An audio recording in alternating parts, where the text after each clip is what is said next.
3 members of the IV team were trying to establish access. After about 7 minutes, they got access in his right arm, and then they moved on to his left arm, and that is when they were unable to get a vein. That took about, it was from like 10:32 to 10:44 is when they were trying to put it in his left arm. And I noted about 6 or 7 sticks. They then, each time a needle was used, they would drop it into the receptacle. And that was a corrections officer who was putting the needles. The corrections officer was handing the IV team the needles and then putting them into the receptacle. And then at one point, one of the IV team members said that they had gotten a flash, but it wouldn't flow. And then another team member said that the line was not infiltrating but not flowing. I noted visible effort on the faces of the IV team member as they tried to gain access, some sort of grunting and pushing. And Mr. Carruthers was wincing through most of these needle sticks. And then they moved to his left hand, and that was at approximately 10:48. They tried to get access into his left hand, and then they said it was not flowing, that the IV was not flowing. And then at 10:54, so we got into the chamber at 10:22 is when they were when they started trapping him in. They started IV access at 10:24. And then 30 minutes later, they hadn't yet established an IV, and that is when the physician entered the room. Did they ask? Do you want me to continue? Yes, but let me ask a question first. Did they ask the physician to come in, or? I don't know. So it was they were not speaking out loud. They were communicating via like hand signals and talking in like very low tones. I could hear them say things about the veins rolling and not access and all that, but they were like communicating via hand signals to like I guess a two-way mirror. So I don't know if one of those hand signals indicated for the physician to come out. I just know that the physician came out. And what happened when the physician came in the chamber? Objection. When the physician came out. Objection, relevance. This has been clearly ruled on by the court, and there's no need to offer any proof on it. Your Honor, we could stipulate to her declaration concerning the physician's appearance in the chamber, but I do think we are allowed to make an offer of proof to preserve the record for the Tennessee Supreme Court as well as for the Supreme Court. How long is this going to be? It shouldn't be much longer, Your Honor. Go ahead. Okay, continue. When the physician came into the room, I'm just going to use physicians so that I don't run afoul of the court's order. When the physician came into the room, the physician instructed the IV team to take off Tony's socks to look for veins in his feet. At 10:56, they took out an infrared vein finder and dimmed the lights so they could try to use the vein finder. At 10:57, the physician said they got a flash, but it wouldn't run, and that was in Tony's feet. I couldn't tell if they actually got the line in his foot or not, but they were sticking him in his feet. And at that point, I asked the warden when he was going to stop this, and he said he would not intervene unless instructed. And at that point, I asked to use the phone. There is a phone in the chamber and in the media room, but they would not let me use that phone. They escorted myself and the Attorney General out of the chamber, so I was out of view of my client. And then I used a phone that was in the cell area where Tony had been. They had to plug it in so that it would work because it was unplugged. And then I was able to contact co-counsel to tell them what was going on because I had a sense that the next potential part was going to be the central line, and I wanted to sort of let them know what was going on. This was obviously something that was going very wrong. So I couldn't see or hear anything that was happening in the chamber for those few moments that I was on the phone.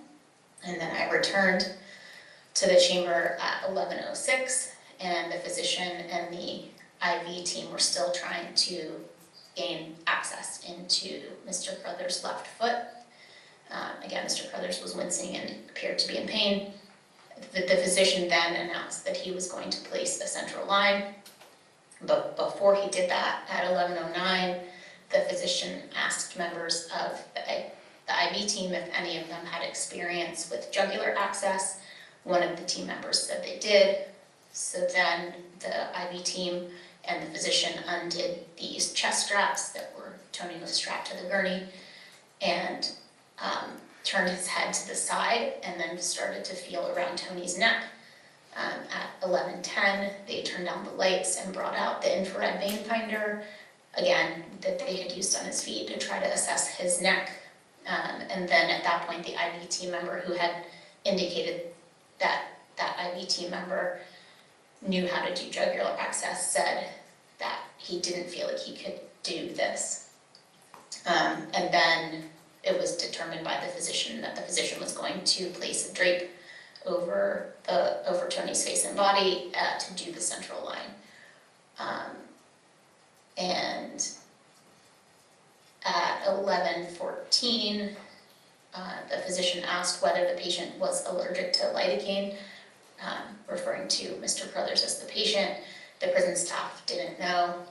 At 11:15, the physician stuck Tony with the needle and administered the lidocaine just below his right clavicle. They said they would wait 5 minutes for that to take effect.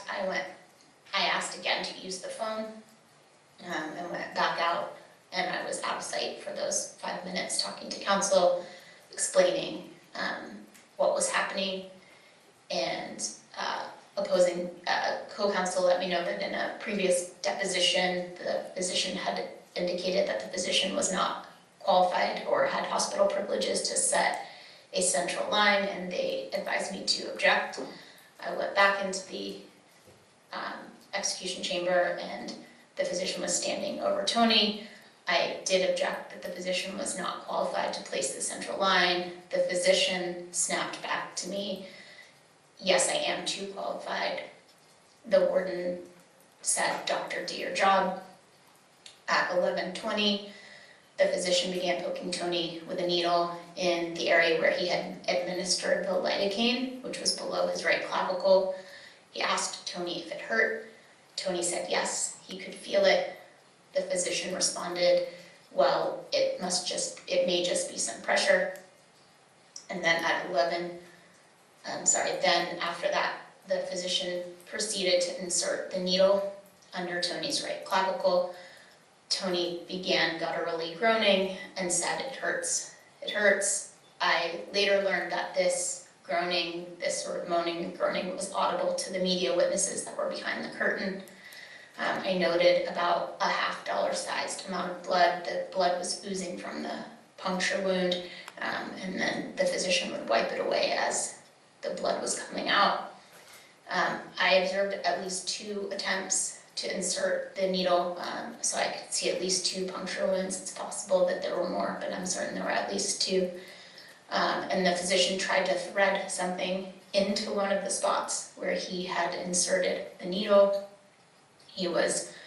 Tony was moaning and groaning in pain this entire time, a sound that I can still hear.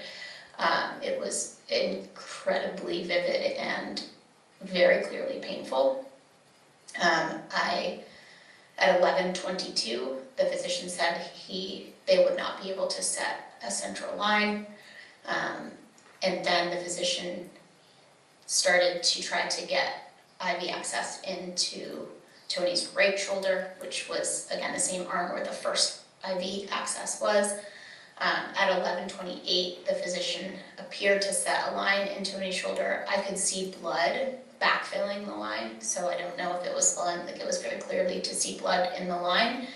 At 11:30, someone announced that they had flow.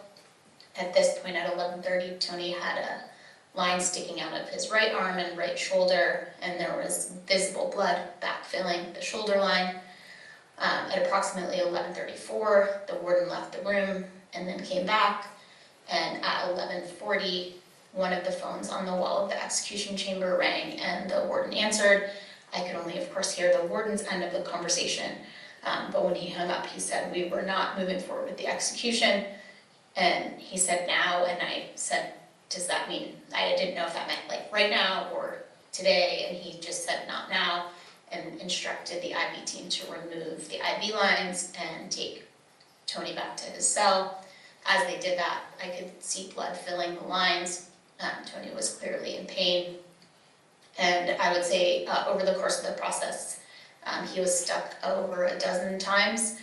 I asked Tony to be evaluated by medical staff, and then they took him back to his cell, and they took me out of the execution chamber back to the front building, and they said I would be able to see him once he was taken back to like the death watch area, not the same death watch area. He was taken to like back to the unit, but not, it's still in isolation. And I can talk about what happened when I went back there, but I left for a period of time to the front.